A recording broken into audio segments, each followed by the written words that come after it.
Hello, and thank you for joining today's webinar. We will be starting soon. Please share where you are joining us from today in the chat.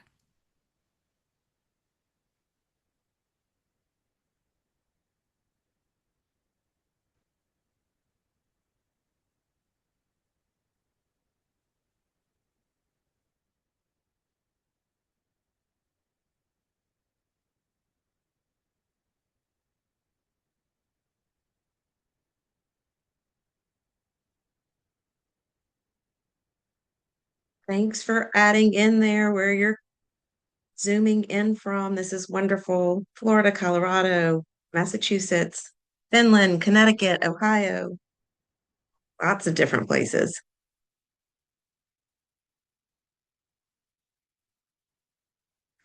I'm from Louisiana too.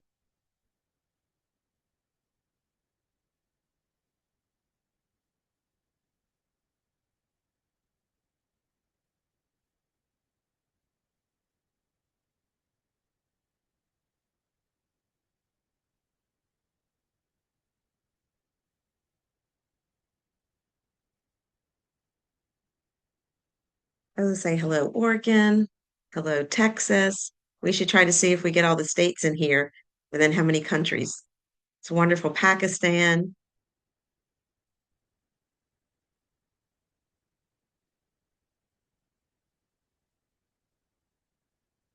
New York, South Carolina. Awesome.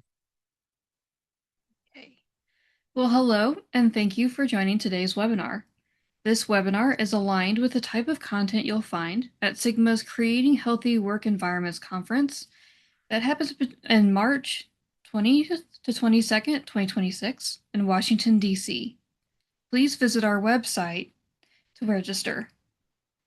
Today we are doing one drawing to win a complimentary attendance to Sigma's Creating Healthy Work Environments. The winner must be on the call when we draw the name. Registration is non-transferable and has no monetary value. If the winner is already registered, a full refund will be given. Today's webinar is eligible for one contact hour. Sigma Theta Tau International Honor Society of Nursing is accredited as a provider of nursing continuing professional development by the American Nurses Credentialing Center's Commission on Accreditation. No one with the ability to control content has any relevant financial relationships. To receive contact hours for this NCPD session, participants are required to attend the webinar and log into our learning management system to complete an evaluation form. Information on how to access this will be emailed to all attendees 1 week after the webinar. This webinar is being recorded and will be available via the Sigma repository within a few business days of the recording. Following the presentation, if we have time, we will have a question and answer session. You'll see on your Zoom webinar control panel that you can send a message through the Q&A feature. This is where you can type in any question you'd like to pose to the presenters. Be sure to hit send so that the message makes it to us. Please use the Q&A for questions and the chat feature to interact with other participants. We would like to thank our speaker for sharing their expertise with us today. Of note, thoughts and views expressed are that of the presenter and do not necessarily reflect that of Sigma. Our speaker today is Tina Gonaldo. Tina Gonaldo is a recognized leader in interprofessional education and collaborative practice. With 30 years of experience across healthcare and academia, she advances health equity and teamwork within health systems. She serves as co-president of the American Interprofessional Health Collaborative and is the founder of Collaborative for Health, an organization dedicated to integrating team science into education and practice. Okay, Tina, whenever you're ready. Thank you for that wonderful introduction. And if everyone's ready, I'm ready to get started. So this is what the conversation will be surrounded. We'll be surrounding well-being and why interprofessional teams can contribute to the well-being of individuals as well as the team. So I think, it's always kind of interesting when you think about learning objectives and what you want people to walk away with. And I really want you to walk away with initially is being able to differentiate or even provide some kind of description and the differences between the different types of teams, because I think that is important when we start to talk about the interprofessional science and how that specifically contributes to well-being. It also would be great to explain what types of influences are there in terms of well-being for the individual, but also the collective team as we apply those interprofessional team science principles. And then thinking about after you learn this information or as you learn this information, it would be really great, and we'll do this together actually as a reflection moment, to identify at least one thing that you want to change or that you can change to promote well-being on the interprofessional team that you serve on. So before we get started, it would be great to start to reflect on a couple of things. And so, Monica, can you please put up the first poll question? Okay, the polls have So been for launched. So for those of you who are maybe listening in and cannot read the screen, I think it's important for us to be inclusive. And so the first question, which I know you can't respond to it if you're listening in or driving or something like that, but when you hear the word team, what comes to mind?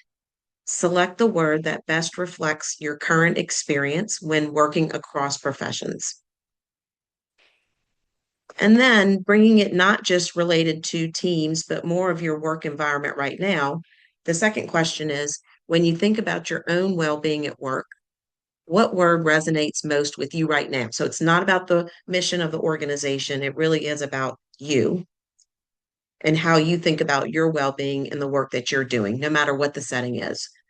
And then the last question that we're asking in the poll is how comfortable are you explaining what an interprofessional team is? And we have choices for that, which are comfortable, somewhat comfortable, and not very comfortable. So we'll give you a few more seconds to answer those three questions. And then I was wondering if you could then display the answers for me or for us.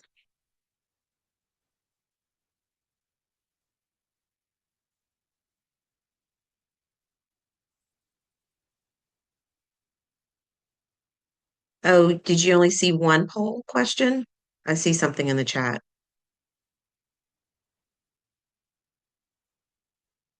I see all three.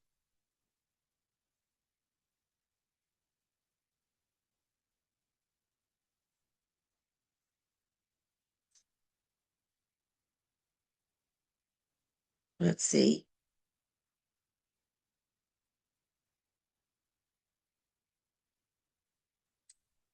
Monica, are you able to forward or advance past the question, the first question? All three should be showing. Oh, Um, okay. so my guess is that you'll need to scroll down in order to see all Perfect. three of them. Okay. Maybe give everybody just another 15 seconds to scroll down and answer those questions.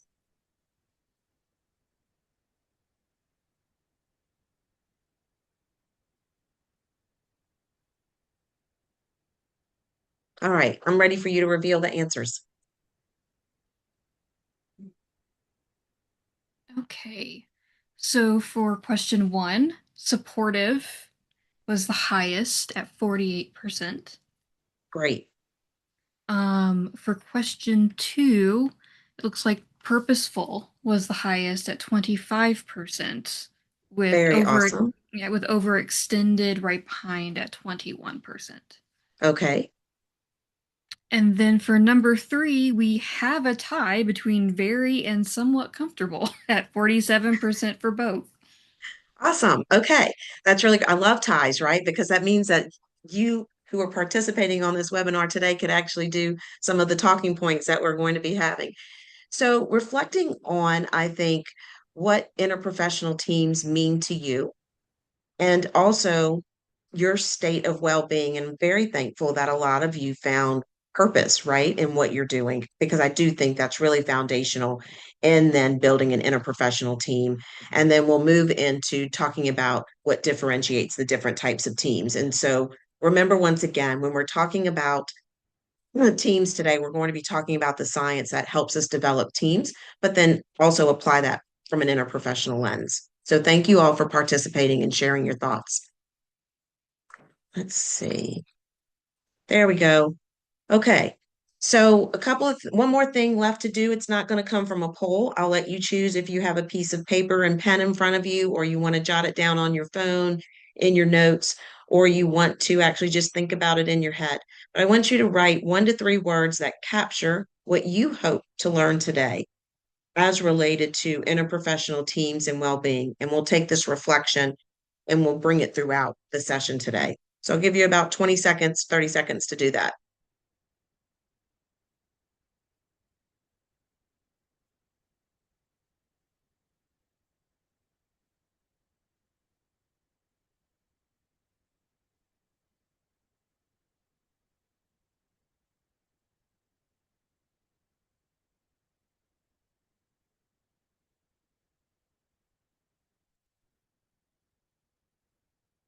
And if you feel brave enough after writing your 1 to 2 to 3 words that you hope to learn today, go ahead and put it in the chat because we can also use it for questions and answers too if we feel like we haven't talked about what you were hoping to learn. So I'm going to go ahead and go on to the next slide then. So I think it's really important when we're talking about interprofessional teams for all of us to be on the same page about how each team is defined and what are the actions that we should expect out of each of the teams. And so for those of you who are located here in the United States, you understand what a potluck dinner is. And that's what you see right at the table. For those of you who are outside of the United States, if a potluck dinner, if that term is not familiar to you, then potluck dinners are just saying, hey, let's everyone gather at my house or tonight or tomorrow for lunch and let's have a barbecue. And that's the example here on the screen. And so based upon what your table or based upon the communication and the coordination that goes on prior to the actual potluck dinner event is what will show up on the table. So when we think about multidisciplinary care, we think a lot about parallel working, right? And people working in their own swim lanes. And so they're not really crossing over, they're staying within their own lane. And so for a potluck, where we have it in a multidisciplinary fashion, is that you can have duplication. And so if there's no communication between the members, right, who are attending the potluck, we could all bring the same item. And so that you see that in that picture there to the left. Everyone brings buns, right, to the barbecue. No one's brought anything else. In interdisciplinary care, you're going to get some coordination. So there will be some communication prior to and saying, hey, we're going to have a barbecue. And why don't you bring buns? Why don't you bring lettuce, tomatoes, etc.? And so there's some coordination on some items, but there's not the communication, the shared communication, I think, which is important, and the integrated communication that's needed so that we could have 3 burgers made, right? So on the screen, you'll see 2 burgers, 3 patties, 3 pieces of lettuce, 4 slices of tomatoes, and then 2 different types of cheese. Not a bad spread, but if you have 5 people attending the potluck, 2 buns and 3 burgers won't get you very far, right? And when you see that interprofessional shared potluck, right? This is what cares about. You can see how potluck dinner was intended to be barbecue. You not only have the main dish, you have some desserts, you have some drinks, you have condiments, you have sides, and the burgers even differ based upon what the desires are of the people attending. And so I think what we need to make really clear when we talk about the different types of teams are the types of actions, right, that are intentional as we talk about the different types of teams and the actions that occur within them. What is, I think we need to say is that it doesn't matter if we're providing multidisciplinary care, interdisciplinary care, or interprofessional care. What we can do is all provide patient centered care. So, on the interprofessional side, it's more about co designing and co collaborating with your patient, your client, or the community member. You probably won't find that necessarily co-creation amongst the team when you're talking about multidisciplinary or interdisciplinary. But if I am working on a multidisciplinary care team, and I think there's a lot of us who do, right? We strive to do more, but a lot of us work on these multidisciplinary care teams. I definitely can be patient centered.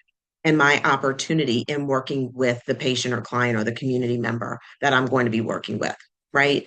So when you think about the differences, really think about how would you describe it to someone who really doesn't understand a healthcare environment, right? Because many times we're trying to explain to patients the type of care that we want to deliver or co-design with them.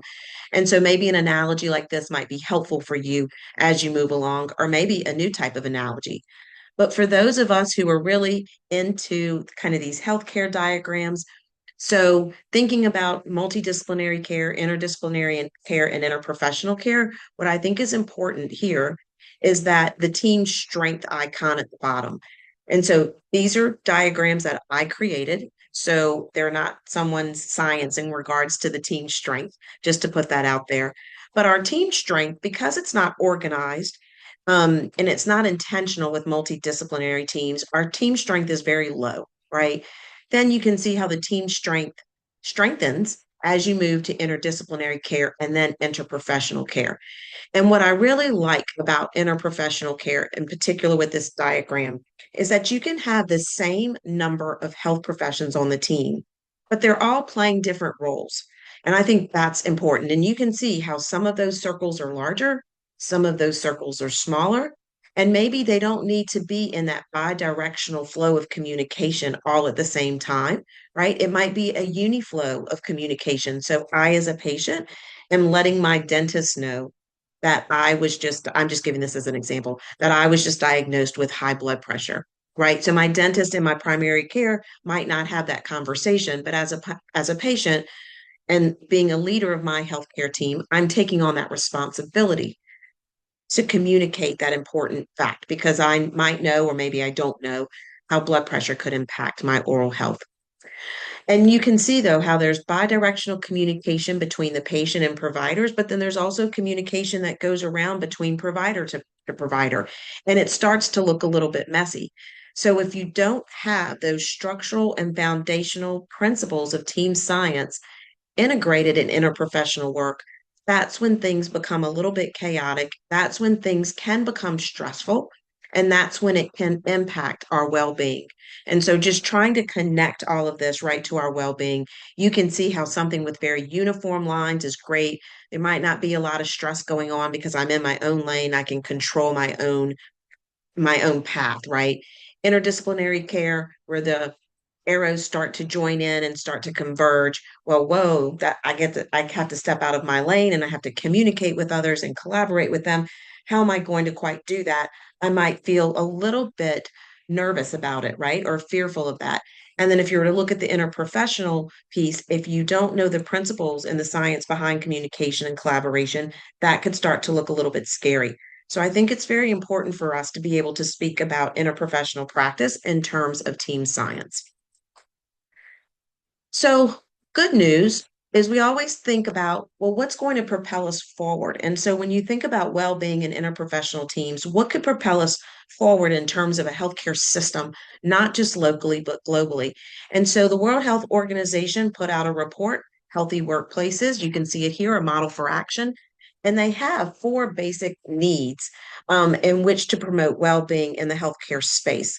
The one that I want to bring attention to is the second bullet point there. And for those of you who are listening in, it reads health, safety, and well being concerns in the psychosocial work environment, including organization of work and workplace culture.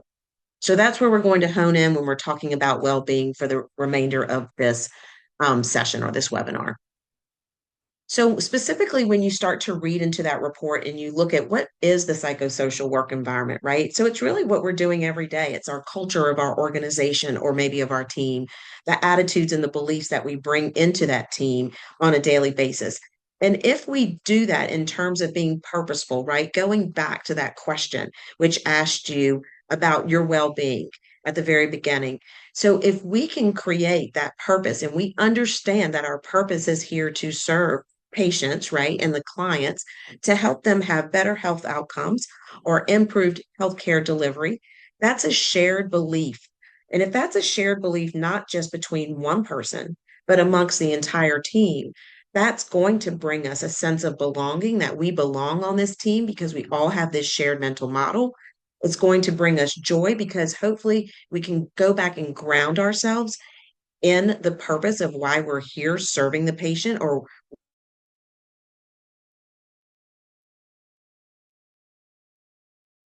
is just more in alignment with well-being, right? Those words at the bottom. So joy, engagement, psychological safety, belonging. And if you don't have that type of purposeful shared mental model and work environment, that could lead to stressors. And so when we talked about how we have to start to think about how to organize communication and collaboration on interprofessional teams, well, if you're not ever taught how to do that, you can see that the extra stress of poor communication or role clarity, how that's going to add to not having, right, the best environment that you're working in. And you're going to have to figure out how to overcome those stressors.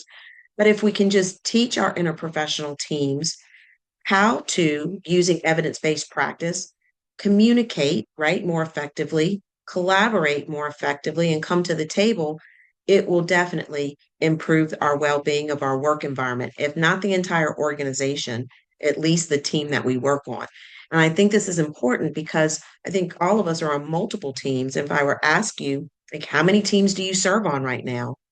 I'm sure the varying level of teamness on each team will differ, right? Some teams just happen to be better than others. Some people naturally come together and that all works out. And some people have very different perspectives of what a team should look like. So here in the United States, and I hope you would see this also too in other countries. So the National Academies of Medicine put out a couple of years ago the National Plan for Health Workforce Wellbeing. And I just took one diagram out of this entire report because I thought it was important. And I think when you look at it, you start to see, right, that same kind of web, the communication lines that you saw on previously, that interprofessional slide when we were comparing teams. You see how it is complex. I'm not going to say it seems to be. It is complex. It involves many stakeholders. It involves communication of those many stakeholders and coordination in order to create that environment of well-being. And you can see in this case, in this particular case, it's not the patient, right? That's at the center of all of this coordination, but it's the clinician. And so, once again, when we think about interprofessional teams and well being, you have an interprofessional diagram that starts to look like a web, right? And connectors. And you also see something very similar when we're starting to talk about well being. So, you can see how the models align or the frameworks align. And I think that's important to note the support that we have in interprofessional teams and advancing that science forward. And then specifically, if you look also in the United States, you'll see that the AACN um, actually printed out had an evidence-based pearl that they published. And there's lots of things right here to look at, the 6 essentials for a healthy work environment. But I want you to just kind of maybe look at the top two for right now. Skilled communication, right? So in order to have a healthy work environment, they're saying we have to have clear communication, and there is science behind that. And we have to have true collaboration, right? And there's other four things of authentic leadership, effective decision making, meaningful recognition, and appropriate staffing are all important. But the first two, once again, align with what we talk about when we're talking about interprofessional teams. So, for those of you who are not aware, and I would think that most of you who are from the United States and are engaged in interprofessional work probably know about the Interprofessional Education Collaborative, IPEC. They have a report that they've put out. This is version 3, but it started back in 2011. And I think the most version 3 was published in 2023. And they have identified 4 major competencies for interprofessional collaborative practice work. And you can see them there: values and ethics, roles and responsibilities, communication, and teams and teamwork. And if you were to look, we're going to go through the next few slides fairly quickly, but I'll still highlight each one. But for instance, underneath the values and ethics domain, you're going to see multiple sub-competencies for that domain. And you'll see that for all the 4 competencies. And so for those of you who are listening in, I don't like to read from slides, but I do recognize how I also participate in webinars. I'll just give an example. So I'll read off the slide. So one of the sub-competencies for values and ethics. So values and ethics is work with team members to maintain a climate of shared values, ethical conduct, and mutual respect. And one of the sub-competencies is VE6, collaborate with honesty and integrity while striving for health equity and improvements in health outcomes.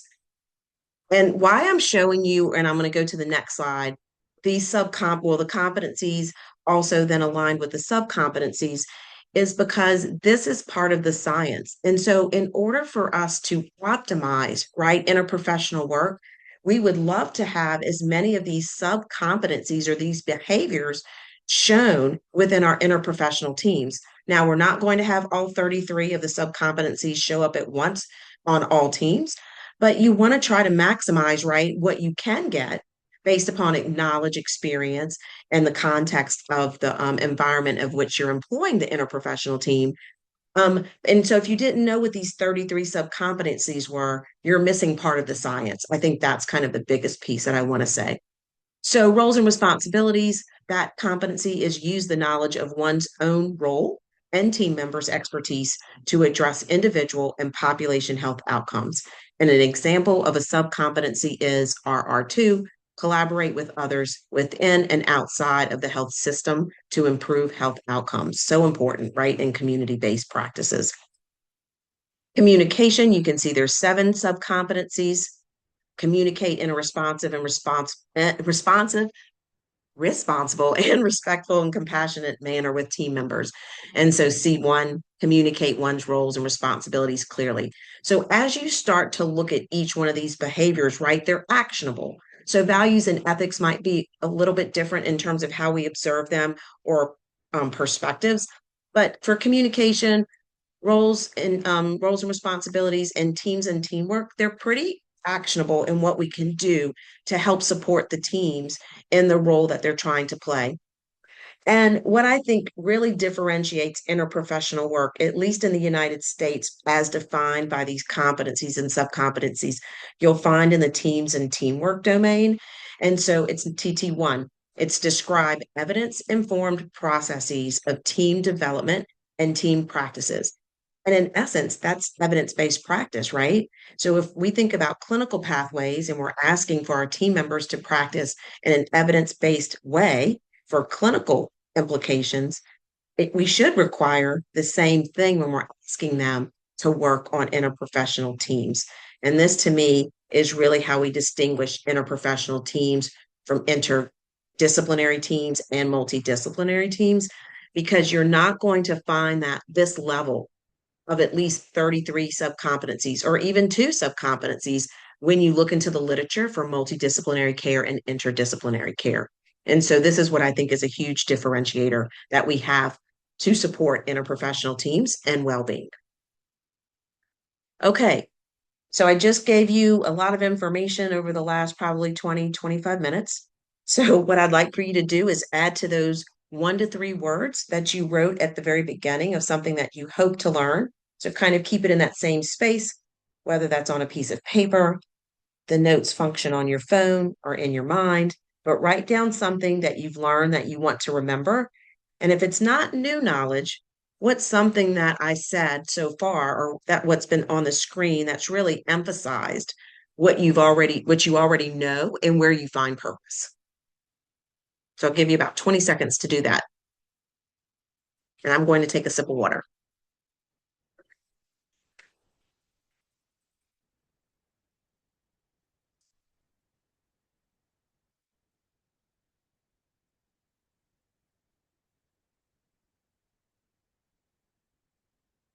I just want to run into the chat and see what people are chatting about. But I know the show must go on. So we'll look at those in a little bit to be efficient.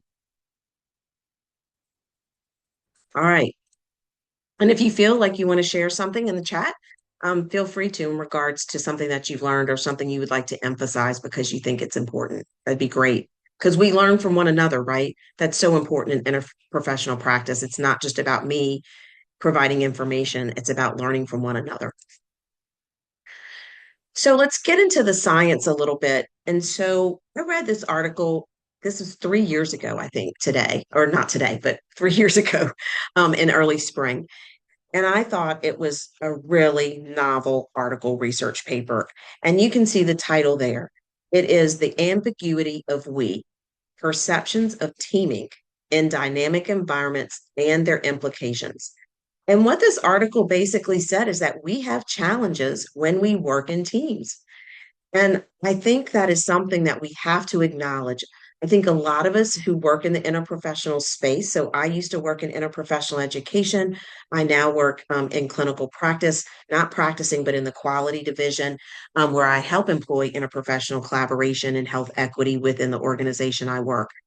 But I think it's important because we always talk about, oh, it's so great for us to be able to provide interprofessional education.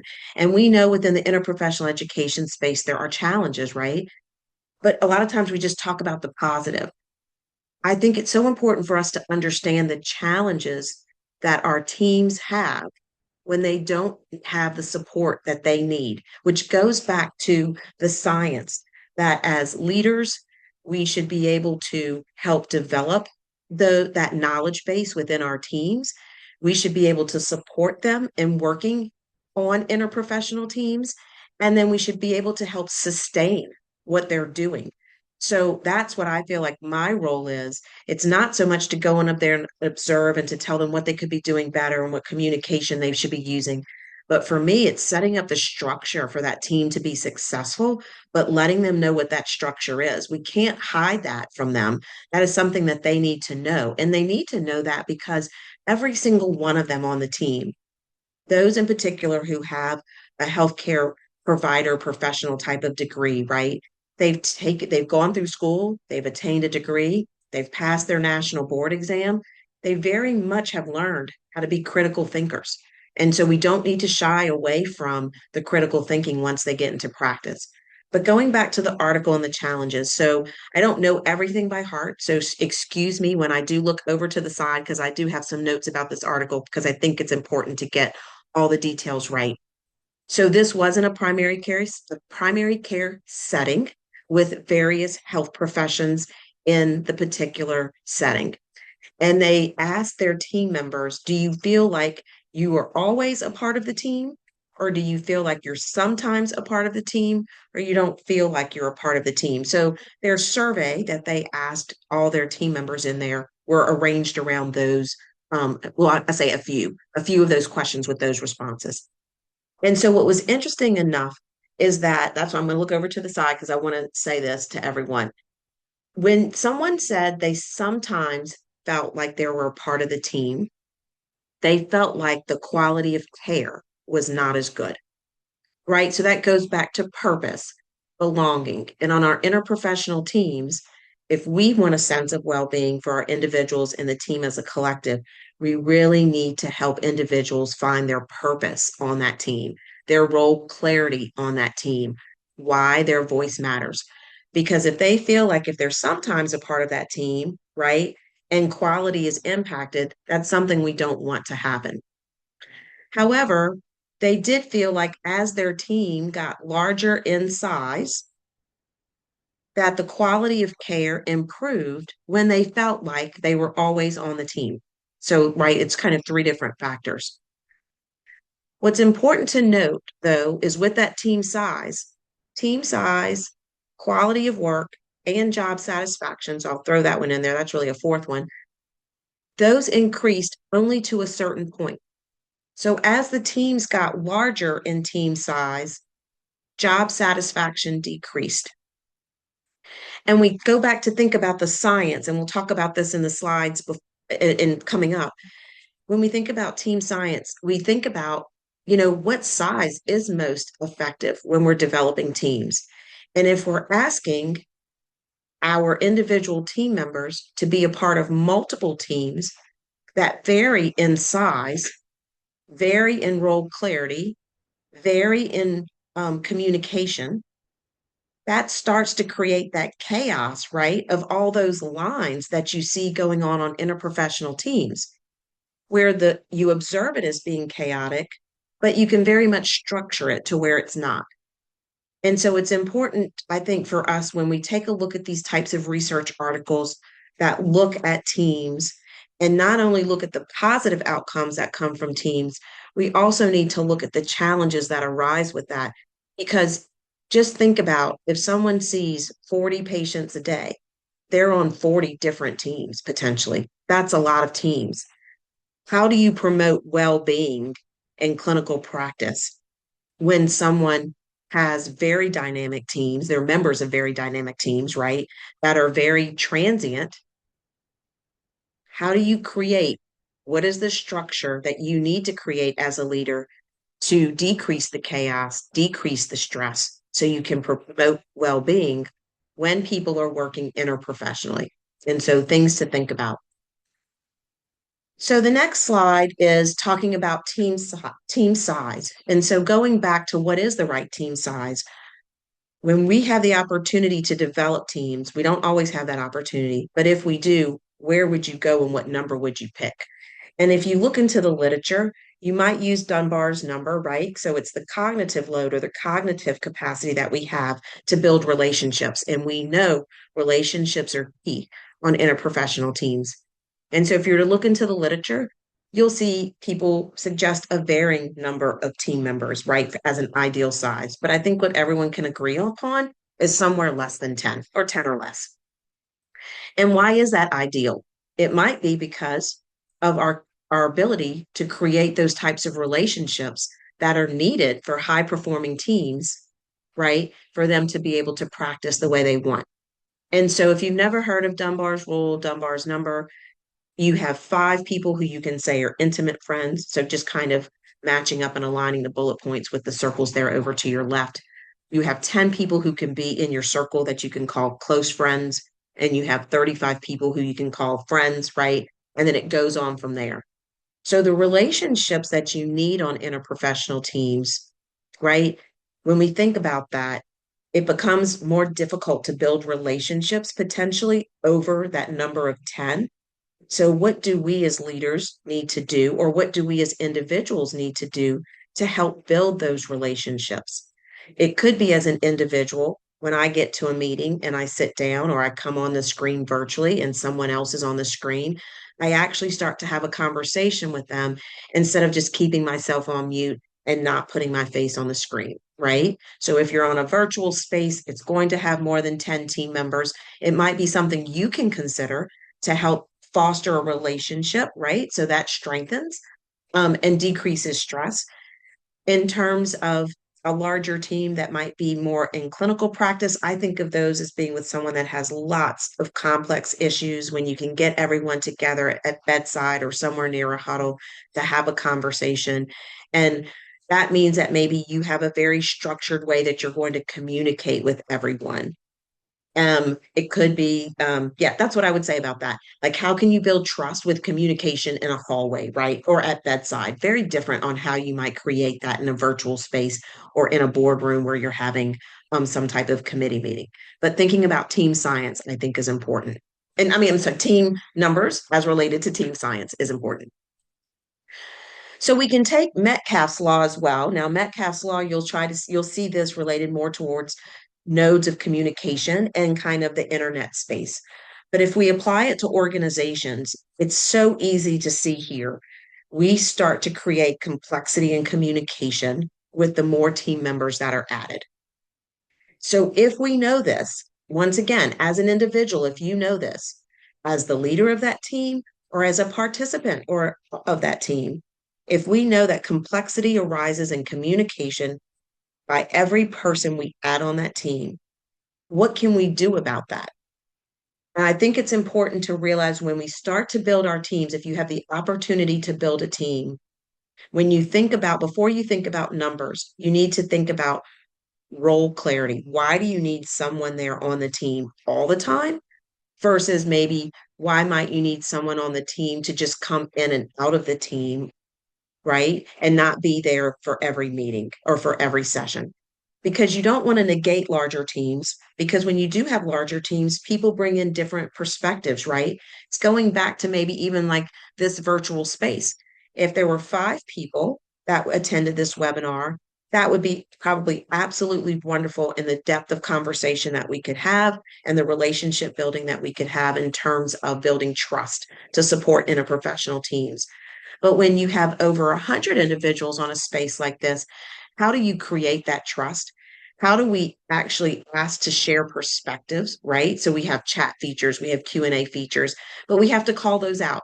So larger teams are not necessarily bad because if everyone were to contribute to the chat, right, in terms of putting down or writing down what their perspective is, we would learn a lot from one another, right? And we need that. That's what we need. That's the purpose of having large teams, our resources, our perspectives. But we also have to acknowledge then what is the best way to have communication. And so when I was asked to do this particular webinar on this topic, I was like, do we have to do it in the webinar space? I would much rather see everybody's faces and people be able to come off of mute when they needed to come off of mute and ask a question in between. And it was kind of a silly question, I guess, in the end, now that I'm teaching it, because I realize now that even though that's what I crave in terms of a relationship and connecting with others, when you have something where many people come, we need to standardize the communication so that communication is not being stressed, right? It's not stressed that I couldn't get to everyone's hand that was answered, or someone's not stressing because they want to say something and they didn't have a chance to come off of mute. So very much get that we have to organize communication, right? Even sometimes if we don't want it. And thinking about how interprofessional teams can absolutely be asynchronous. I think that should have been maybe another objective I put up there. We would not be able to take care of the patient population that we currently have if our collaboration was not able to be asynchronous. So when you think about interprofessional teams, please think about how that can be done in a more asynchronous way.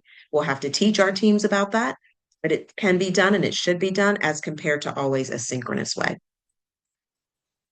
So that's two pieces of team science, right? Dunbar's rule and then Metcalfe's law. And here's another one. So human capital interdependence. I had never heard about this until like 5 years ago, I think. And when I started to read more about it, I was like, wow, this makes complete sense. And it's something that we really need to pay attention to as we build multiple interprofessional teams. So if you were to look at those three images, you're going to see three pictures of teams. One team has four individuals, another team has six, and another team has seven. Thinking about that, take a second to look at those pictures and kind of think about what are the similarities and what are the differences.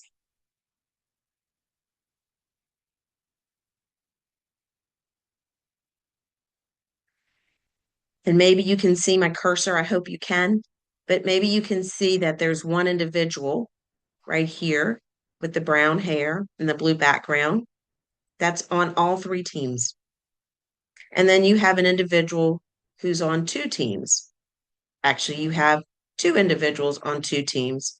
And then if we were to carry over, you would see there's another person who's on two teams. Human capital interdependence is so important because think about how many committees that you're on right now within your work, within your personal life,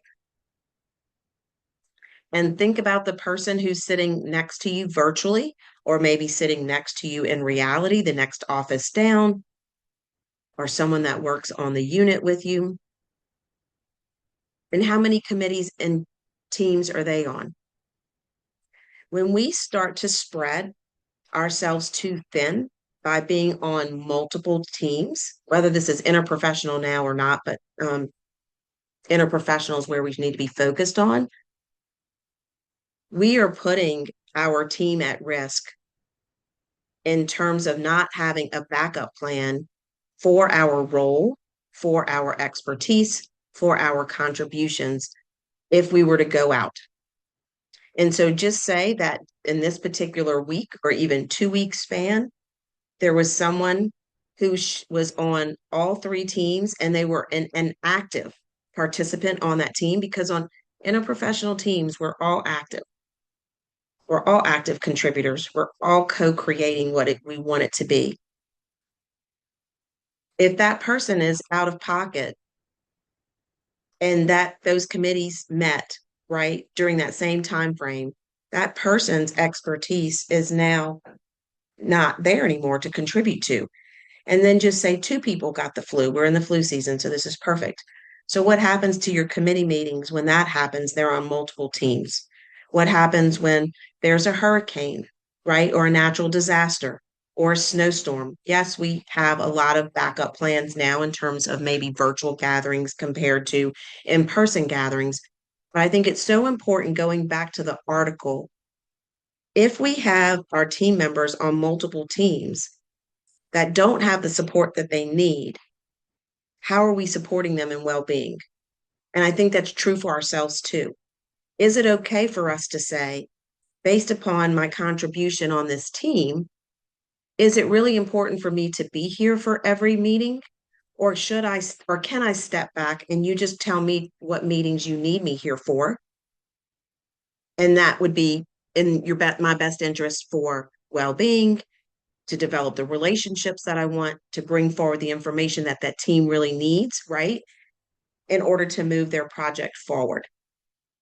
So I want you to think about human capital interdependence as you move forward in your own career, but also in those teams that you're developing. I think in a hospital setting, in a healthcare system, as supervisors, managers, directors, leads, specialists, many times you're called to the table on multiple committees. Well, what happens when that does happen? That doesn't add to your well-being. That could add to your stress, specifically if you don't have good lines of communication on each of those teams.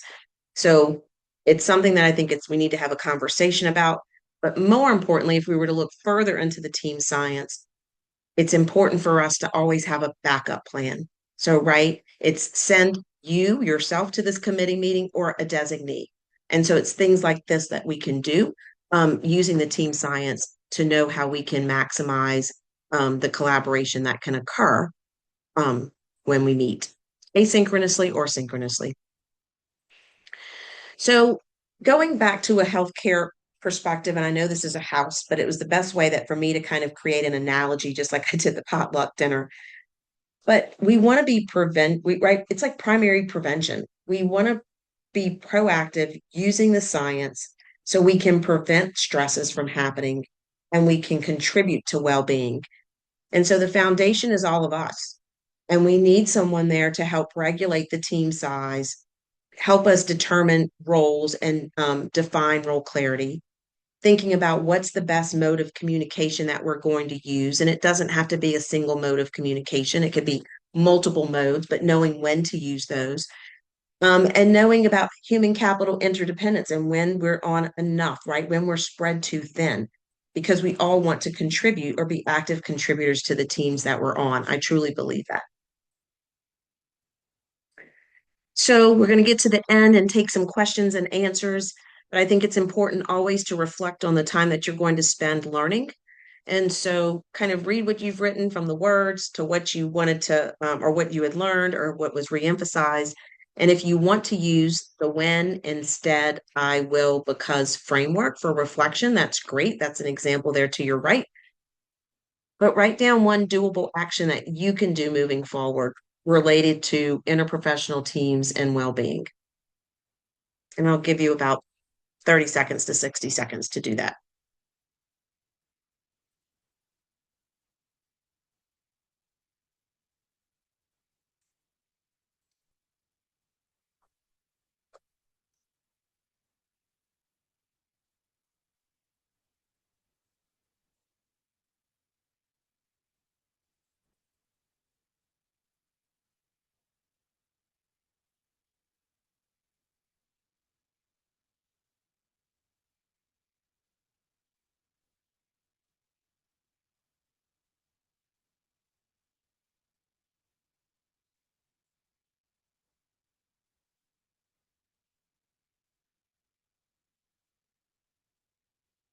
Thank you all for contributing to the chat. I'm just taking a look at all those great answers and sharing of knowledge.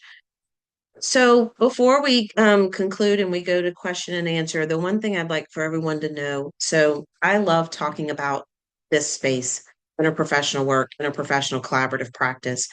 And so if you're on LinkedIn, I encourage you to connect with me. My name is Tina Gonaldo. I think that's the best way to kind of have chit chats and conversations about it when we're all working in different spaces at different times. But then also, what's important for me is for you to know that we just talked about three aspects of team science. But going back to when I was in academia, this is what I love to do. And I was able to, it's like, how do I always make sure that I have like a checklist of some sort to make sure that I'm supporting student learning like I should, and how I should support my teams when in my current role. And so I developed this guide, what I call the guide, GUIDE. And I read all this research and tried to organize it the best that I could. And I came up with 30 aspects of team science. And so there's just not three, there's just not four, there's 30. And I don't want that to overwhelm anyone. But I will tell you, it provides a good checklist. So if you were to want that, just connect with me. Sigma has my email, but I think it's just easier maybe on LinkedIn, and I can just share that with you in a message over there. Um, but actually, now there's 31 because more research I've been reading. Resilience is something we need to apply team science to, related to high performing teams. So I am going to stop there, and I don't see the Q&A up in front of me any longer. But I should say thank you for my last slide. And I'm going to stop sharing for a second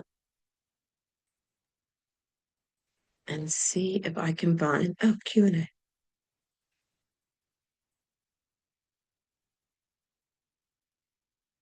Okay.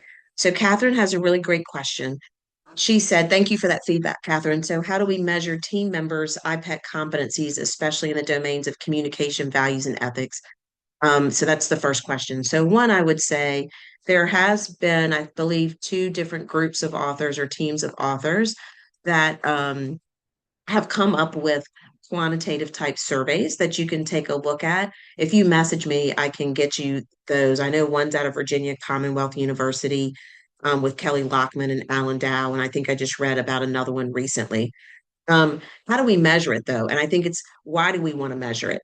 And so thinking about that from an educational perspective, are we planting the seeds within the interprofessional education experience that we're having the students be a part of? And that's just not students, it could be learners in clinical practice too. So I would say go back first to say, why do we need to measure them?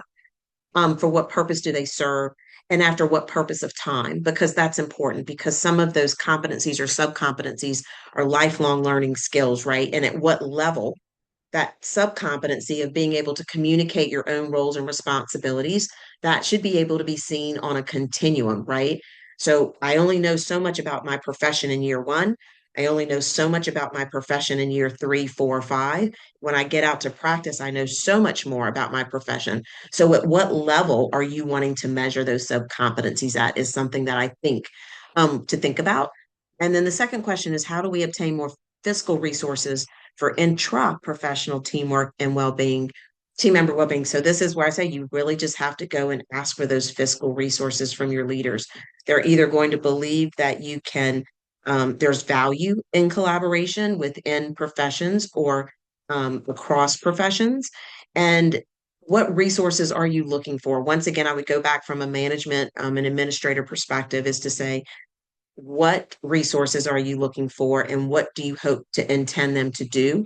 And what is the return on investment? And that return on investment may not be able to be quantified. So that's something to consider. That's like a great discussion question we should talk about one day in a larger format. Um, Kristen, so thanks, Catherine, for your question. So Kristen said, could you repeat how to get the checklist you remembered? Yes. Message me on LinkedIn. I'm Tina Gonaldo, Gunaldo, and just message me there and I'll send you the guide. You also could go, if you wanted to, you could go to my website, which is collaborate4 health.com, and get it there for free too. But whatever makes easiest for you.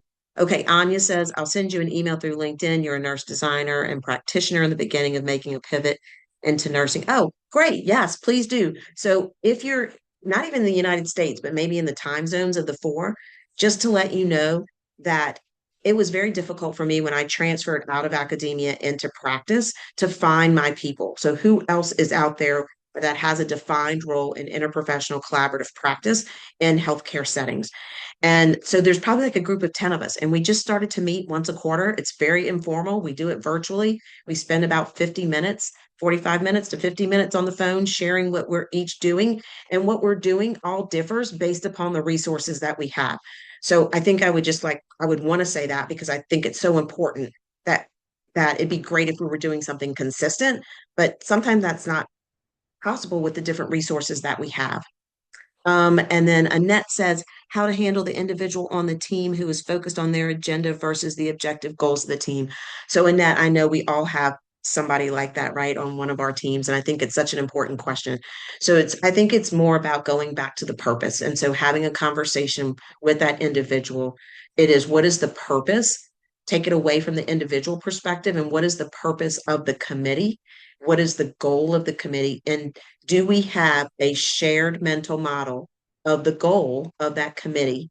And when we start to deviate from that and we have different opinions and perspectives pop up, someone on the team needs to say, okay, hold up, everyone. This is great. We're having this conversation, but we need to focus back in on what our shared goal is. And that shared goal can change over time, or it might, right? So we need to acknowledge that as well. But I would go back to what's the purpose of the role of the team, of you being here on the team or everyone being on the team. You don't want to call any one single person out. And then you want to go back to really trying to develop that shared mental model of the goal. Thank you, Anya. Okay, great. So it is 12:56. Monica, do you want to take it away from here? Sure. Um, Let me see. well, thank you very much for sharing your expertise with us today. Yeah. We super appreciate it, and for you taking the time to answer all the questions that people had. Um, and we'll look forward to hearing more from you in the future. Okay.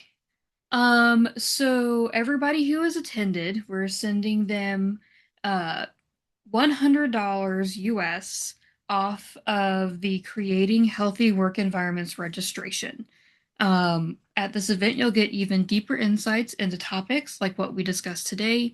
Over the next few days, keep an eye out on your inbox for an email from Cvent, our event platform, with information on how to access your exclusive discount. Okay, so I am going to share a slide with you guys. So you will be able to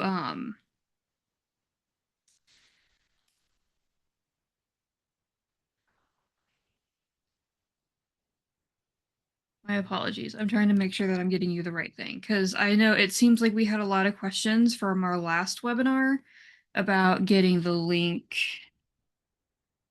the evaluation. Just want to make sure. So I just put in the chat the link to the evaluation for this particular webinar.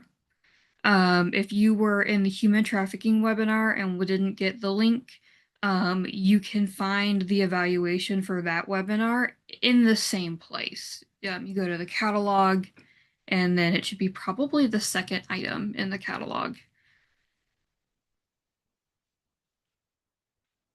And then now we will do the raffle for the free registration for our Creating Healthy Work Environments event. Let me share this.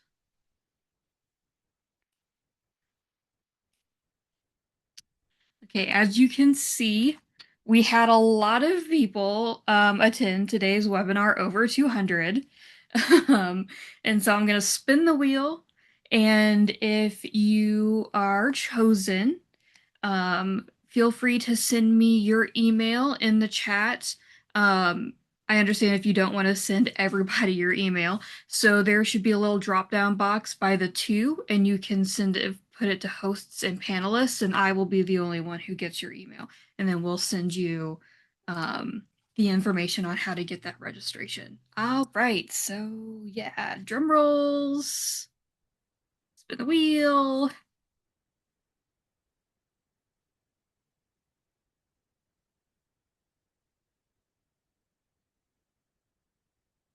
All right. And Johnny, are you here? Let me know in the chat if you're here, because you got to be here to get it.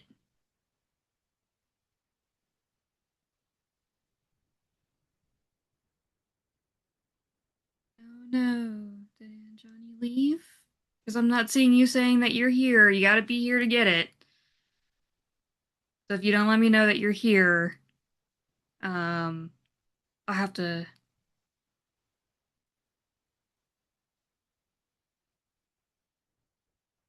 Okay. Oh, that's sad. It looks like Aunt Johnny's not here. Okay. All right, well, I guess I'll spin it again. Unfortunately, you have to be here to get it.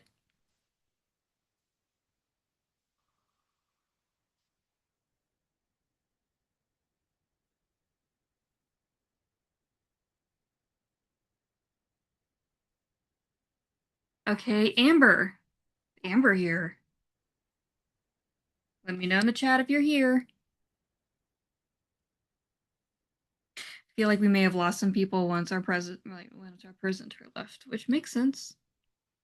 Amber, you're here! Yay! Okay. Amber, if you can just send me your email via the chat, go ahead and just do the hosts and panelists option so I can make sure that I can see it. And then we'll get you an email really soon to let you know how to obtain your free registration to creating healthy work environments. Awesome. All right. Well, everybody, thank you so much for joining us today. I hope you enjoyed the webinar. Um, you will be getting an email within the next, 7 business days to let you know that the webinar is available via the Sigma repository. Um, in the repository, you won't just find a recording of the webinar, but you will also find her presentation. So you'll be able to look at the slides. Um, and then also, I will put the link to the evaluation one more time in the chat, just so you guys have it here. And then I will stay on for a couple of minutes. If anybody has any questions, feel free to toss them at me. The only thing, and yes, Amber, I received your email, so you should be good to go. Um, just remember that I am from Sigma. I unfortunately can't answer any questions about like the actual content of the webinar, but I can answer things about how to receive your evaluation and all that other stuff. So, the link leads to starting webinar.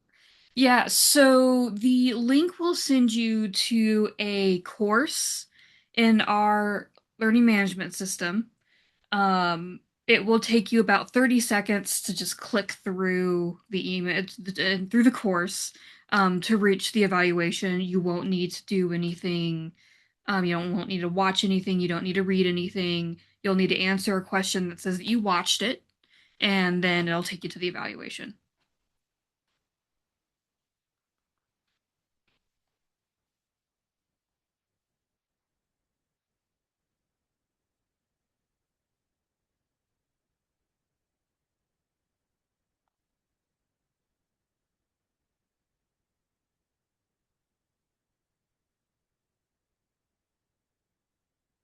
Oh, Simran, the evaluation is for obtaining your NCPD or contact hours for the webinar. You'll get one contact hour.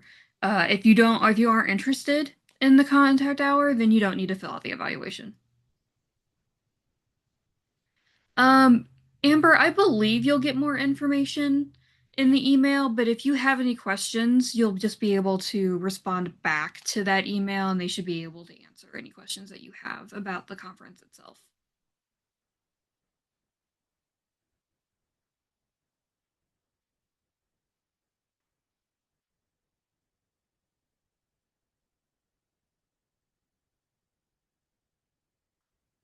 I'll put the link back in the chat. There you go.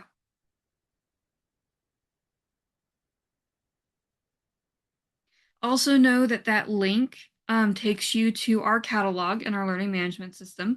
That catalog has all of the free courses that are available to you, including all of our webinars that we've done in the last couple of years. So if you have any interest in taking a look at that catalog once you're done with the evaluation, there is a ton of webinars and other free content for you to be able to view and get contact hours with.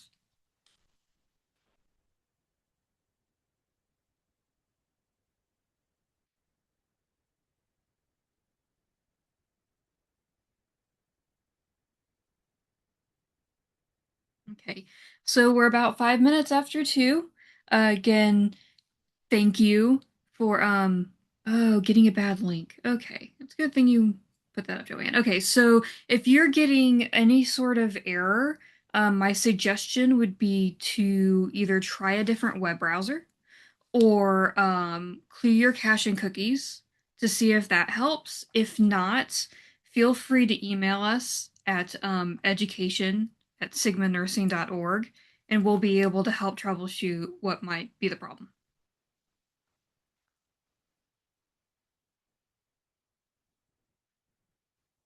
Um, Carol Patterson, I see you have your hand up. Do you want to put your question in the chat?